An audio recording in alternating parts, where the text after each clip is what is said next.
ಎಲ್ಲರಿಗೂ ನಮಸ್ಕಾರ. ಶ್ರೀಲೀಲಾ ಕುಟುಂಬ ಚಾನಲ್ಗೆ ಸ್ವಾಗತ. ಸ್ನೇಹಿತರೆ, ನನ್ನ ಇನ್ನೊಂದು ಚಾನಲ್ಲು ನಿನ್ನೆ ಓಪನ್ ಆಗಿದೆ, ವಿಭಿನ್ನ ಲೀಲಾ ವ್ಲಾಗ್ಸ್ ಅಂತಂದೇಳಿ. ಅದರಲ್ಲಿ ಬರೀ ಜನರಲ್ಲಾಗಿ ಏನಾದರೂ ತಿಳುವಳಿಕೆ ಇರೋದು ಮಾತಾಡೋದು, ಹಾಗೆ ಕೆಲವೊಂದು ದುಡಿಮೆಗಳನ್ನ ಹೇಳ್ಕೊಡ್ತಾ ಇದ್ದೇನೆ. ಅದರಲ್ಲಿ ದಯವಿಟ್ಟು ಆ ಚಾನಲ್ನ ಸಬ್ಸ್ಕ್ರೈಬ್ ಮಾಡ್ಕೊಳ್ಳಿ. ಶ್ರೀಲೀಲಾ ಕುಟುಂಬ ಚಾನಲ್ಗೆ ಸ್ವಾಗತ. ಹಾಗೆ ಮತ್ತೊಂದು ವಿಭಿನ್ನ ಲೀಲಾ ವ್ಲಾಗ್ಸ್ ಅಂತಂದೇಳಿ, ವಿಭಿನ್ನ ಲೀಲಾ ವ್ಲಾಗ್ಸು, ಅದು 2 ಗಂಟೆಗೆ ಹಾಕ್ತೀನಿ ವಿಡಿಯೋನ. ಇದನ್ನು ಸಹ 2 ಗಂಟೆಗೆ ಬರುತ್ತೆ. ಸ್ನೇಹಿತರೆ, ಮೊದಲಿಗೆ ನಾನು ಈ ದಿನ ನೋಡಿ ಒಂದು ಬೌಲೇ ಅಂದ್ಕೊಳ್ಳಿ, ಒಂದು ಮುಕ್ಕಾಲು ಬೌಲ್ ಆಗೋವಷ್ಟು ಇಡ್ಲಿ ರವೆ ತೊಗೊಂಡಿದ್ದೀನಿ. ಹಾಗೆ 3/4 ಕಪ್ಪು ಮೊಸರು ತೊಗೊಂಡಿದ್ದೀನಿ. ಅವಲಕ್ಕಿನ ನೀಟಾಗಿ ವಾಶ್ ಮಾಡ್ಕೊಂಬಂದು ಅವಲಕ್ಕಿನ ತೊಗೊಂಡಿದ್ದೀನಿ. ಇದನ್ನೀಗ ನಾನು ಫಸ್ಟು ಅವಲಕ್ಕಿನ ರುಬ್ಬಿಡ್ತೀನಿ. ರುಬ್ಕೊಂಬಂದಿದ್ದೀನಿ. ನೆಕ್ಸ್ಟ್ ಅದಕ್ಕೆ ಇಡ್ಲಿ ರವೆ ಹಾಕ್ತಾಯಿದ್ದೀನಿ. ಇಡ್ಲಿ ರವೆ ಅಂದರೆ ನಾವು ಇದನ್ನು ಮನೆಯಲ್ಲಿಯೇ ಅಕ್ಕಿ ತೊಳೆದು ನೆರಳಲ್ಲೇ ಒಣಗಿಸಿ ರವೆ ಮಾಡಿರ್ತಕ್ಕಂಥದ್ದು. ನೀವು ಬೇಕಿದ್ದರೆ ಇಡ್ಲಿ ರವೆನೇ ತೊಗೋಬೇಕು ಅಂದ್ಕೊಂಡಂದರೆ ಅದನ್ನ ವಾಶ್ ಮಾಡಿಕೊಂಡು ತೊಗೊಳ್ಳಿ. ಇದು ನಾನು ಅಕ್ಕಿನ ತೊಳೆದು ನೆರಳಲ್ಲೇ ಒಣಗಿಸಿ ರವೆ ಮಾಡಿಸಿಟ್ಕೊಂಡಿರೋ ಅಂಥದ್ದು, ಅದಕ್ಕೆ ಹಾಗೆ ಹಾಕಿದ್ದೆ ನಾನು. ಈಗ ಮೊಸರು, ಈಗ ನಾನು ಇನ್ನೊಮ್ಮೆ ಇದನ್ನೆಲ್ಲ ಮಿಕ್ಸ್ ಮಾಡಿಬಿಡ್ತೀನಿ, ರುಬ್ಬಿಡ್ತೀನಿ. ನೋಡಿ ರುಬ್ಬಿರೋದು ಇಷ್ಟು ತೀರ ನೀರು ಮಾಡ್ಕೋಬೇಡಿ. ಓಕೆ, ಈಗ ರೆಡಿಯಾಗಿದೆ. ಇದನ್ನ ಇದರಲ್ಲಿಯೇ ನಾನು ಒಂದು 5 ನಿಮಿಷ ಬಿಡ್ತೀನಿ. ಇದಕ್ಕೆ ನಾನು ಈರುಳ್ಳಿ, ಹಸಿಮೆಣಸಿನಕಾಯಿನ ಕಟ್ ಮಾಡ್ಕೊಂಡ್ಬಿಡ್ತೀನಿ. ಈಗ ನೋಡಿ, ರುಬ್ಬಿರೋದು ಒಂದು ಬೌಲ್ಗೆ ತೆಗೆದಿದ್ದೀನಿ. ಒಂದ್ಸಲ ಚೆನ್ನಾಗಿ ಕೈ ಆಡಿಸ್ತೀನಿ, ಯಾಕಂದರೆ ಇಷ್ಟು ತುಂಬಾ ಗಟ್ಟಿ ಇದೆ ಇದು. ಈಗ ನಾನು ಸ್ವಲ್ಪ ಜಾರನ್ನ ತೊಳೆದಿದ್ನೆಲ್ಲ ಆ ನೀರನ್ನ ಉಪಯೋಗಿಸ್ತಾ ಇದ್ದೀನಿ. ನೋಡಿ, ಜಾರ್ ತೊಳೆದ ನೀರು ಹಾಕಿ ನೀಟಾಗಿ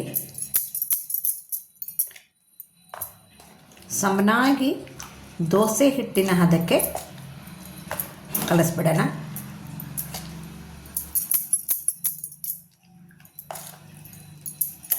ಹೊಂದ್ಕೋಬೇಕದು.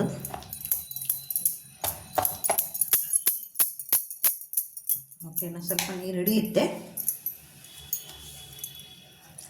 ತೀರ ಗಟ್ಟಿನೂ ಬೇಡ, ತೀರ ನೀರು ಬೇಡ, ಆ ರೀತಿ ಇರಬೇಕಾಗತ್ತೆ ನಮ್ಮದು. ಈಗ ನಾನು ಒಂದು ಚಿಟಿಕೆ ಸೋಡಾ ಸೇರಿಸ್ತಾ ಇದ್ದೀನಿ, ಯಾಕಂದರೆ ಇನ್ಸ್ಟೆಂಟಾಗಿ ಮಾಡೋದ್ರಿಂದ ಸೋಡಾ ಸೇರಿಸಲೇಬೇಕಾಗತ್ತೆ. ರುಚಿಗೆ ತಕ್ಕಷ್ಟು ಉಪ್ಪು ಹಾಕ್ತಾಯಿದ್ದೀನಿ. ನಮ್ಮದು ಹಸಿಮೆಣಸಿಕಾಯಿ ಖಾರ ಇರೋದರಿಂದ ಒಂದೇ ಹಸಿಮೆಣಸಿಕಾಯಿ, ಸ್ವಲ್ಪ ಕೊತ್ತಂಬರಿ ಸೊಪ್ಪು, ಹಾಗೆ ಈರುಳ್ಳಿ.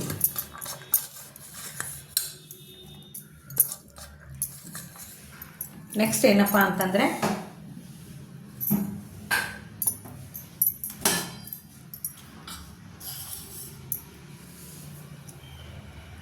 ಒಂದು ಅರ್ಧ ಸ್ಪೂನ್ ಆಗೋವಷ್ಟು ಜೀರಿಗೆ.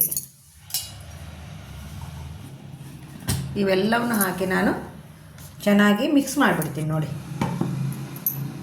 ಈ ರೀತಿ ಸೆಟ್ ದೋಸೆ ಥರ ಹಾಕೊಂಡ್ಬಿಡೋಣ.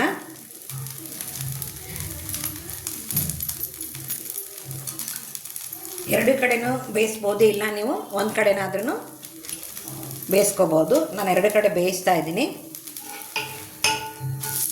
ನೋಡಿ ಎಷ್ಟು ಚೆನ್ನಾಗಿ ಕಾಣಿಸುತ್ತೆ. ನೆಕ್ಸ್ಟು ಇನ್ನೊಂದು ಹಾಕ್ತೀನಿ ನಾನೀಗ.